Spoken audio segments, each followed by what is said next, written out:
Welcome to video number 4. In this specific video, we're going to be covering content curation strategy number 1. And this specific strategy focuses on lists of similar content, similar websites, and things like that. So let's go ahead and jump right in. Okay, so before I explain this strategy in detail, I want to give you some examples. If you were to go to Google and you were to type in something like top WordPress themes, you will notice that there are blogs out there that say something like the top 40 best free WordPress themes, or the top 30 or top 10 or top fastest WordPress themes. And as you know, when you go to these sites, you will see a list of 40 themes, generally pointing to other websites containing these themes. And then around it, it would have their own response, their own reaction to it. And at the bottom of that, sometimes they'll say, well, if you would like, a theme that's related to this theme that maybe all of these don't really have, but maybe you compare them and you show them what they have and what they don't have, and you have a theme that actually has an advantage over these themes, then you can use this as a means to promote your theme. Now, obviously, people have to make their own decision whether they want to go with the top 40 or whatever other theme. So you kind of get the idea here is to provide something like the top X end results. So I want to show you the formula right now before I actually dive in and give you a lot more detail. So I wrote up the formula in a notepad, and as you can see, your goal here with this strategy is to show people the top X end results. So the end result must be something that people want in the end, or it's an end result that fixes somebody's problem. So your end result is going to be something like your product or service solution. So I gave you some details in the past about this, but you could use this method to say something like the top 10 security cameras, or the top 10 physical items or intangible items or even problems.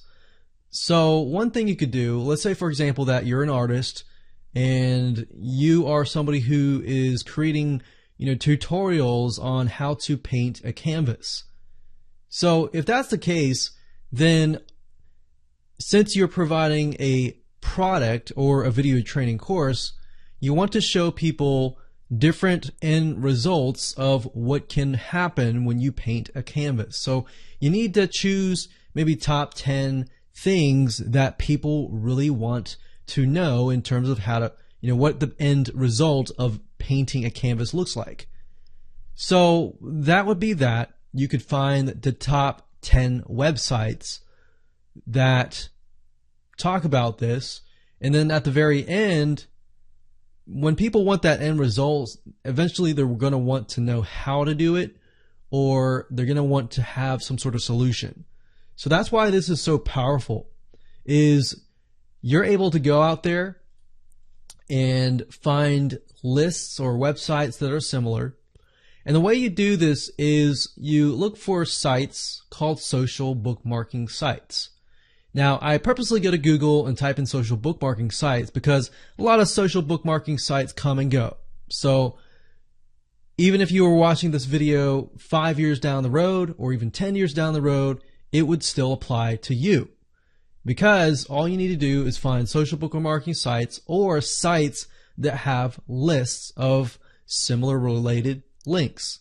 Now, the reason why I say social bookmarking to start out with is because if you're not familiar with social bookmarking, what these sites are is, let's say for example you're a math teacher. If you're a math teacher and you find 10 websites that deal with maybe algebra, whatever you're teaching, and then you have another algebra teacher in a different country that finds 5 other websites that deal with that very specific need. Guess what? You have a combination of 15 sites that are very, very similar. Now, as a content curator, that is why it is a beauty, because you can come along and you can utilize these sites and these lists that are similar. And then you can take these and say, okay, these top 10 results or top 50 end results or top 50 websites that contain these end results. And then essentially what you're doing is you're utilizing these end results. You can comment on them. You can have your own commentary, reaction, response, agreement, disagreement, or controversial statements in relation to these sites. And then at the very end, you can use this to say, all right, so you've learned how to help your students as a math teacher or algebra teacher.